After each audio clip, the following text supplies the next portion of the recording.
it's amazing what this has now come down to.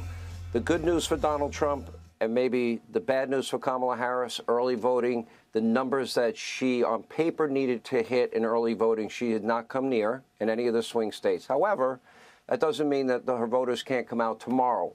But then I asked myself, well, if you're really enthusiastic about Kamala, why wouldn't you have come out early? Why would they be down in early voting? What are your thoughts?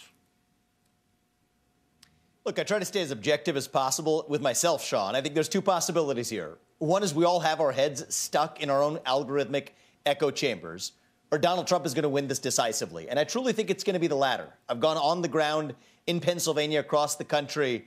I see an energy, especially from demographic groups that have historically gone Democrat, including young people, including Gen Z, coming our way.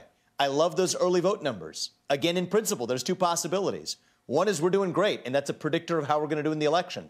The other is because of the emphasis for Republicans on voting early this year, people who would have voted on Election Day are now voting early instead, in which case that doesn't bode as well for us. So we got to stay objective heading into tomorrow. We can't celebrate yet. But my sixth sense, my gut, from traveling this country, Pennsylvania twice over the course of just the last week and last few days, suggests to me there's something real going on here. This could be a decisive, unifying victory where by tomorrow night, if not late, into the next day, Wednesday morning or Wednesday evening, we know exactly who's going to be the next president. That's Donald Trump. And uniting this country will then be the next step. One of the things that was interesting, if you look at what we call low propensity, mid propensity voters, they were showing up in the early voting and being targeted by the Republican Party. The Republican Party seems more organized. There have been a number of challenges on various issues that have come up. They've won most of them in the courts, which is good. And however, it really does come down to the ground game at this point, or what we call the ground game. You've been working very closely and been around the Trump campaign the entire time. How do you feel? How organized are they? I feel good, Sean. And I think there were a lot of lessons from 2020. I think there were a lot of lessons even that led up to some of the leadership shuffles in the Republican Party, which I think have been for the better in improving that level of organization. But at the end of the day, I think what's driving this groundswell isn't just the organization. That's important.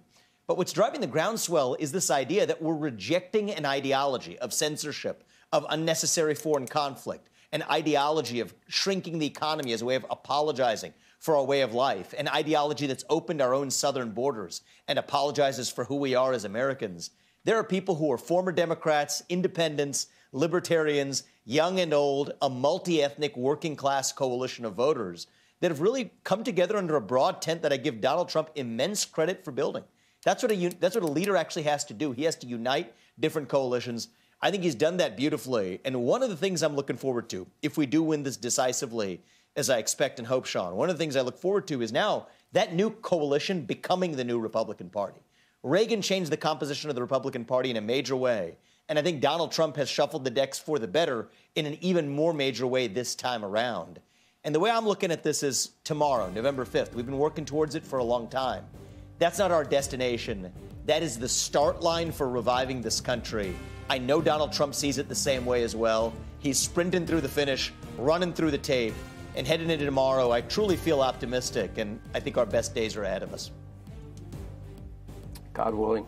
Vivek, well said. Hey, Sean Hannity here. Hey, click here to subscribe to Fox News YouTube page and catch our hottest interviews and most compelling analysis. You will not get it anywhere else.